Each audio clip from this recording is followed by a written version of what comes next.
मैं हूं IB अरोरा और ये हैं आड़ी तिरछी बातें। सड़क दुर्घटनाओं को लेकर मैंने 2 वीडियो बनाए थे और उनमें मैंने सड़क दुर्घटनाओं को लेकर जो आंकड़े हैं NCRB के, वो मैंने साझा किए थे। इन आंकड़ों के अनुसार 2021 में 4 लाख से अधिक सड़क दुर्घटनाएं घटी, जिनमें 3,71,00,000 लोग घायल हुए और 1.5 लाख से अधिक लोग मृत्यु को प्राप्त हुए। ये स्थिति कितनी गंभीर है, इसका अनुमान आप इस बात से लगा पाएंगे कि हमारे देश में जितनी गाड़ियां हैं वो पूरे संसार की गाड़ियों का सिर्फ 1% है। अर्थात हमारे पास सिर्फ 1% गाड़ियां हैं जितनी पूरे संसार में चलती हैं अलग अलग देशों में। लेकिन जितने लोग मृत्यु को प्राप्त होते हैं सड़क दुर्घटनाओं में पूरे संसार में, उसका 10% सिर्फ हमारे देश में होता है। हमारे पास सिर्फ 1% गाड़ियां हैं, लेकिन जितनी लोग अपनी जान गंवा रहे हैं पूरी संसार में, पूरी दुनिया में, उसका 10% हमारे देश में लोग जान गंवाते हैं। इससे आप अनुमान लगा सकते हैं कि एक प्रकार से हमारे देश में सबसे अधिक लोग सड़क दुर्घटनाओं में जान गंवाते हैं। इसका एक सामाजिक पहलू भी है और एक आर्थिक पहलू भी है, जिसकी तरफ हम कई बार ध्यान नहीं देते। सामाजिक पहलू ये है कि जो लोग घायल होते हैं और घायल होने के उपरांत अपना सही से इलाज नहीं करवा पाते हैं, वो सब गरीब लोग हैं। साइकिल चलाने वाले, बाइक चलाने वाले, पैदल चलने वाले, ये बहुत सारे लोग सड़क दुर्घटनाओं का शिकार होते हैं और मारे जाते हैं। फिर इसका एक इकोनॉमिक पहलू भी है, क्योंकि जो गाड़ियां डैमेज होती हैं उसके बाद लोगों को मेडिकल एक्सपेंसेस इनकर करने पड़ते हैं, इलाज करवाना पड़ता है, उस पर खर्चा होता है, कोर्ट कचहरी, अगर पुलिस केस बन जाए तो कोर्ट कचहरी का खर्चा होता है।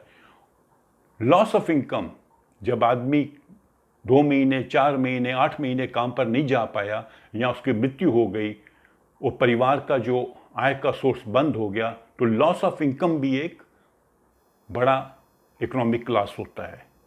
2019 में एक रिपोर्ट के 2019 में एक जो स्टडी करी गई थी, उसके अनुसार भारत में उस वर्ष में लगभग 1,70,000 करोड़ से लेके 2,91,000 करोड़ तक इकोनॉमिक लॉस हुआ था। मतलब 1,17,000 करोड़ मिनिमम और 2,91,000 करोड़ मैक्सिमम, ये एक अनुमान था। अगर हम इसका एवरेज भी निकालें तो करीबन 2 लाख करोड़ बनेगा। ये कितना बड़ा अमाउंट है, ये कितनी बड़ी राशि है, इसका अनुमान इस बात से लगा पाएंगे कि 2019 में ही हमारा जो डिफेंस बजट था वो लगभग 2,95,000 करोड़ था और हमारा जो हेल्थ है, स्वास्थ्य सेवाओं पे जो भारत सरकार का बजट था वो करीबन 63,000 करोड़ था। मतलब जितना खर्चा हमारा हेल्थ सर्विसेज पे हुआ उससे 3 गुना या 4 गुना अधिक हमारा इकोनॉमिक लॉस हुआ बिकॉज ऑफ रोड एक्सीडेंट्स। ये स्थिति बहुत ही भयावह है और जैसा कि मैं खुद अनुभव करता हूं, लोगों के व्यवहार में कोई ज़्यादा सुधार नहीं आ रहा। मैं भी कई वर्षों से सड़क पर गाड़ी चला रहा हूं और दिन बर दिन मैं देखता हूं कि लोगों का जो संवेदनहीनता है वो बढ़ती जा रही है। रोड एक्सीडेंट्स में 87% लोग अपनी जान गंवाते हैं वाहन चालकों की गलती के कारण।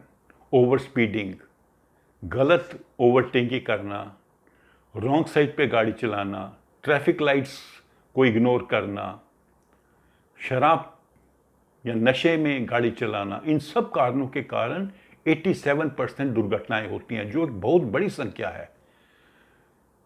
और ये सड़क दुर्घटनाएं बहुत जल्दी घटाई जा सकती हैं, बहुत जल्दी इनमें कमी ला जा सकती है। सिर्फ थोड़ा सा अपनी संवेदनहीनता को कम करना पड़ेगा जो लोग गाड़ियां चलाते हैं। अपनी सुरक्षा के प्रति और दूसरों की सुरक्षा के प्रति थोड़ा सा जागरूक होना पड़ेगा। बस इतना भर करने से इन दुर्घटनाओं में काफ़ी कमी आ सकती है।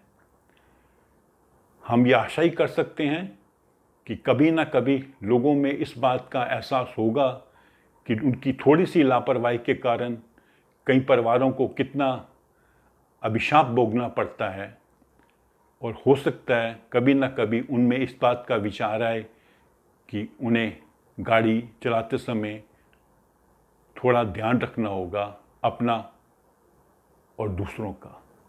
Thank you.